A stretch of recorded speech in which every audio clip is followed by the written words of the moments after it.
भक्ति मिला, विश्वास मिला। समय आया देवराज बेलपत्री के वृक्ष के नीचे प्राणों को त्यागा तो शिव तत्व को प्राप्त हुआ।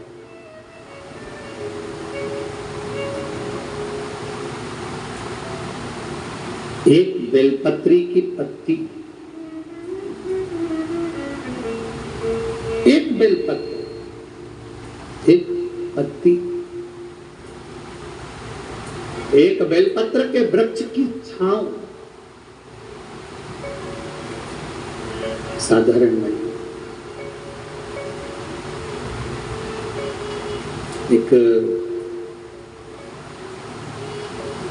जीव जो मनुष्य की जो देह है ना, इसके 4 स्थान पर रोज पाप होता है। ऐसा कोई संसार में नहीं जन्मा जिसने पाप नहीं किया। 4 स्थान पर प्रत्येक मनुष्य से पाप होता है।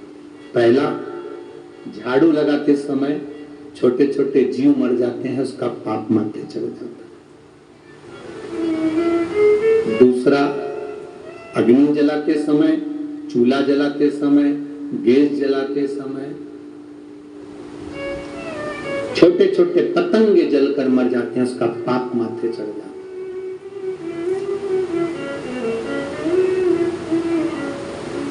स्त्री, किसी पुरुष को हमने कहा कि जब रोटी बनती है, चूल्हा जलता है, लकड़ी में आग लगती है, तब पाप माथे चढ़ता है। तो पुरुष ने कहा हम तो रोटी बनाते ही नहीं है, नारी स्त्री रोटी बनाती है। अगर नारी रोटी बनाती है तो सारा पाप उसी के माथे चढ़ता होगा, सारा पाप उसी के माथे पर चढ़ता होगा। जब स्त्री रोटी बना रही है, नारी रोटी बना रही है, तो पाप उसके माथे चढ़ता होगा। पर इनको बताए कौन? हमारे धर्म शास्त्रों के अनुसार गुरु गोरखनाथ जी का आप लोगों ने दर्शन किया? गोरखनाथ जी का फोटो देखा है? गुरु गोरखनाथ एक हाथ में कमंडल रखते हैं, दूसरे हाथ में चिमटा रखते हैं। क्या रखते हैं? चिमटा। चिमटा देखा? महिलाओं के पास में चिमटा रहता है रसोई घर में। क्या काम आता है? रोटी को सेकने का। संत भी चिमटा रखते, भजन गाने वाले भी चिमटा रखते। बोलो बोलो, सही है कि गलत है? संत भी चिमटा रख रहे हैं, भजन गाने वाले भी चिमटा रख रहे हैं, और घर की नारी भी चिमटा रखती है। कभी स्त्री से पूछना कि तुम ये चिमटा क्यों रखती हो, और वो भी गैस के पास, चूल्हे के पास, किस लिए रखती है? क्यों रखती है? जैसे गुरु गोरखनाथ जी की, जहां पर सुंदर गोरखनाथ जी की, जहां पर सुंदर आनंद के साथ में मंदिर होता है, और वहां पर एक सुंदर धुनी जलती रहती है, उस धुनी में एक चिमटा फंसा रहता है। धुनी में जो बल मिलता है उस चिमटे के बल पर मिलता है। तो वहां की जो भस्म होती है, वहां की जो भभूति होती है, वो हमको सुख, एनर्जी और रोग से मुक्ति देती है। एनर्जी भी देती है और रोग से मुक्ति भी देती है। क्या होता है उस चिमटे से?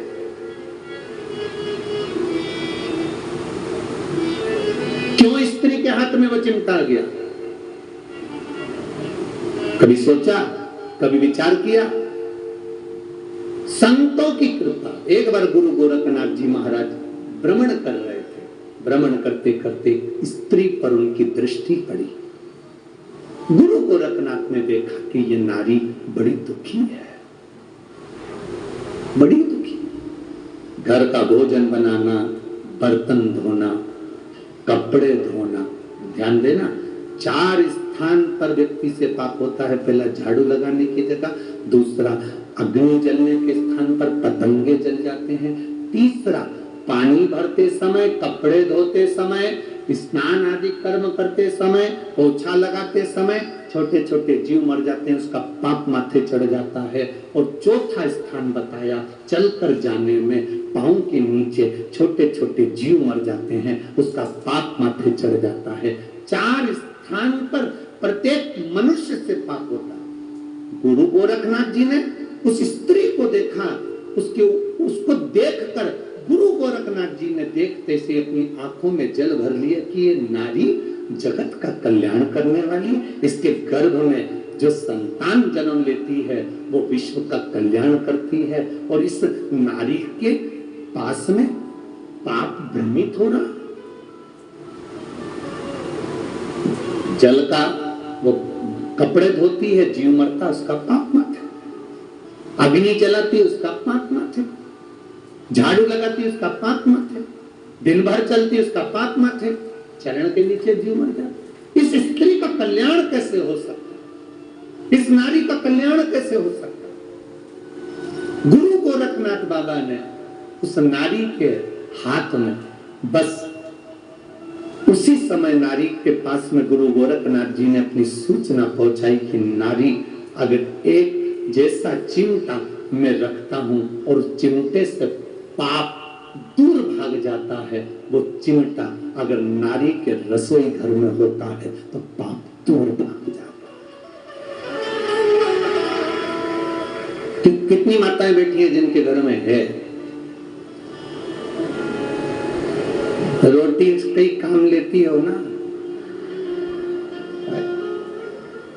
उसको कहां रखती हो? रसोई घर में, गैस के पास में रखा रहता, कहीं टंगा रहता, कहीं पास, जहां अग्नि है, जहां चूल्हा है, उसके पास में चिमटा।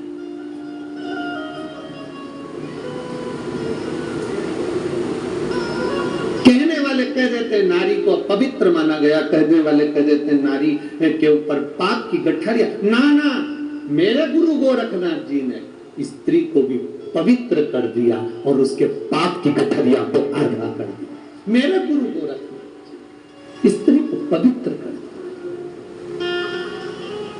शिव के अवतार है गुरु गोरखनाथ, भगवान शंकर के अवतार। किसी का दुख, गुरु गोरखनाथ जी किसी के दुखी के दुख को देखकर स्वयं गोरखनाथ जी भी दुखी हो जाते और विचार करते रहते थे गुरु गोरखनाथ की, इसको सुख कैसे मिले, इसको सुख का अनुभव कैसे।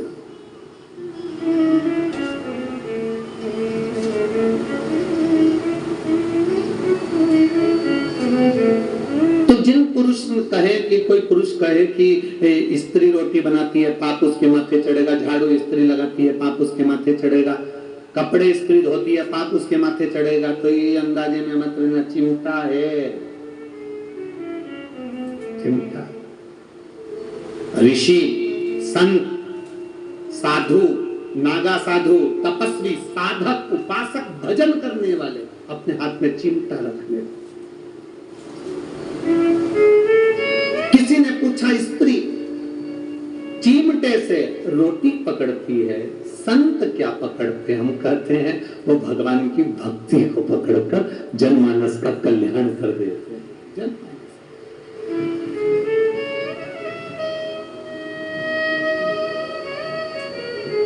आप लोग देवादिदेव महादेव भगवान शंकर का कहीं कोई ऐसा फोटो भी देखना जहां शंकर जी समाधि में लीन है और शिव जी के पास में चिमटा रखा, देखा है कभी? दर्शन करें, ऐसे फोटो के दर्शन कभी करे हो आपने? शिव जी समाधि में लीन, त्रिपुंडधारी त्रिशूलधारी समाधि में लीन है और उनके पास में चिमटा गड़ा हुआ।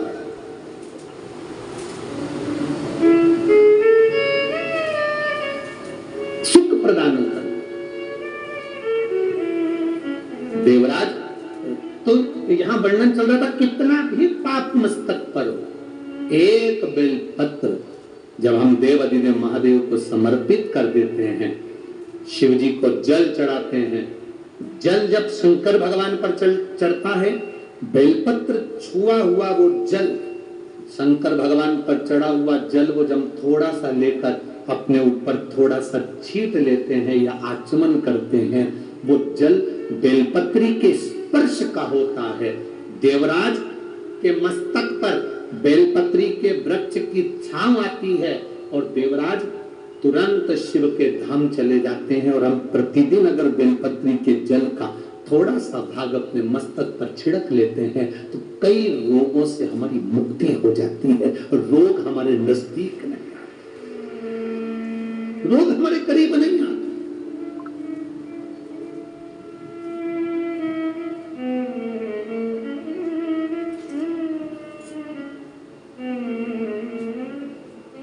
अष्ट विनायक में एक विनायक,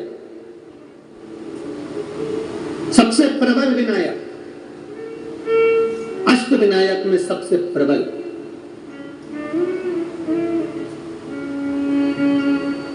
जहां के वृक्ष भी मोर का रूप लेकर आवाज लगाते हैं शिव जी को।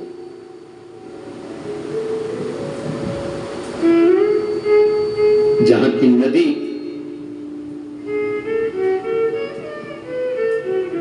सिंदूरासुर असुर के कारण करहा रही है, तो उस नदी का नाम भी करहा पड़ गया। ऐसे देवादिदेव महादेव, ऐसे मेरे शिव, ऐसे मेरे ओघड़ी, शंकर की पवित्र पावन भूमि मयूरेश्वर भगवान श्री मयूरेश्वर गणेश विनायक, अष्ट विनायक में एक विनायक।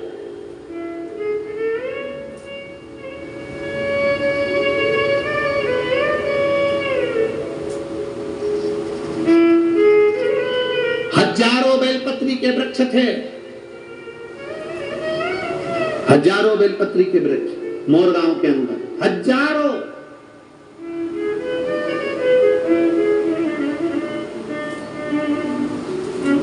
और शिव जी की अति प्रिय भूमि थी मोरगांव, अति प्रिय भूमि। पूर्णा के इस पवित्र आनंद में, पूर्णा के इस जिले के अंदर, पुणे के अंतर्गत ये मयूरेश्वर सुंदर गणेश जी के अष्ट विनायक में एक विनायक है। शायद हमारे हिसाब से तो अष्ट विनायक की पहली यात्रा यहीं से प्रारंभ होती होगी। जहां तक अगर विचार हो तो मयूरेश्वर से ही प्रारंभ। अष्ट विनायक की पहली दर्शन यात्रा अगर कोई निकलती होगी तो मयूरेश्वर से निकलती होगी। पहली मयूरेश्वर आता होगा, फिर उसके बाद दूसरे गणेश। क्यों? हजारों बेलपत्री के वृक्ष, शिव जी की परम प्रिय भूमि। आज देवादिदेव महादेव ने माता पार्वती जी को साथ लिया।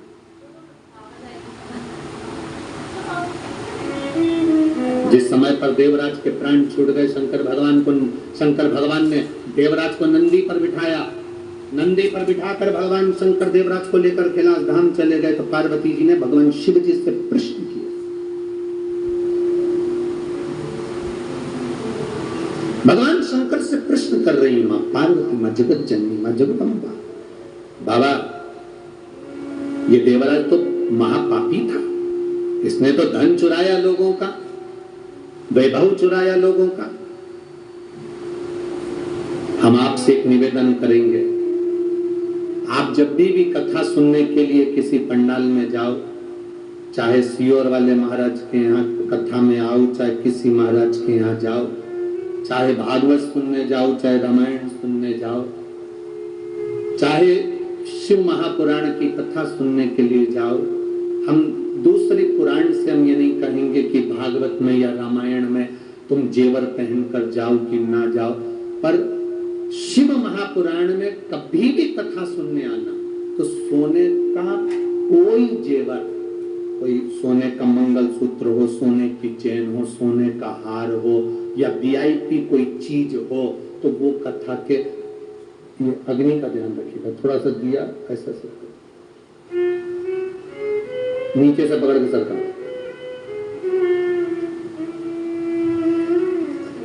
बस ठीक है, ठीक है।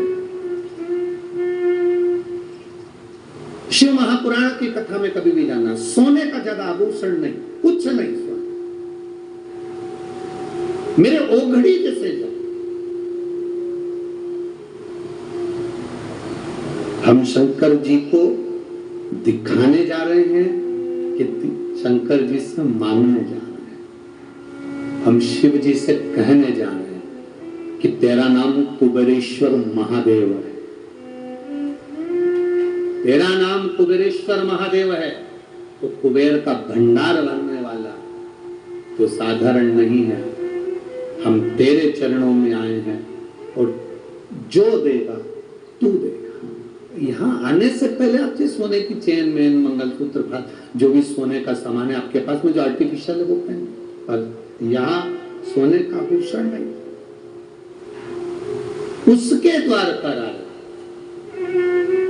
कारण तुम्हारा कोई सामान चले गया तो तुम्हारा दिल दुखेगा, और तुम्हारा दिल नहीं दुखेगा, सबसे ज्यादा दिल मेरे महादेव का दुखेगा कि इसकी कोई वस्तु यहाँ आई थी और चली गई। दिल महादेव का। और एक बात आप लोगों से कहना चाहेंगे,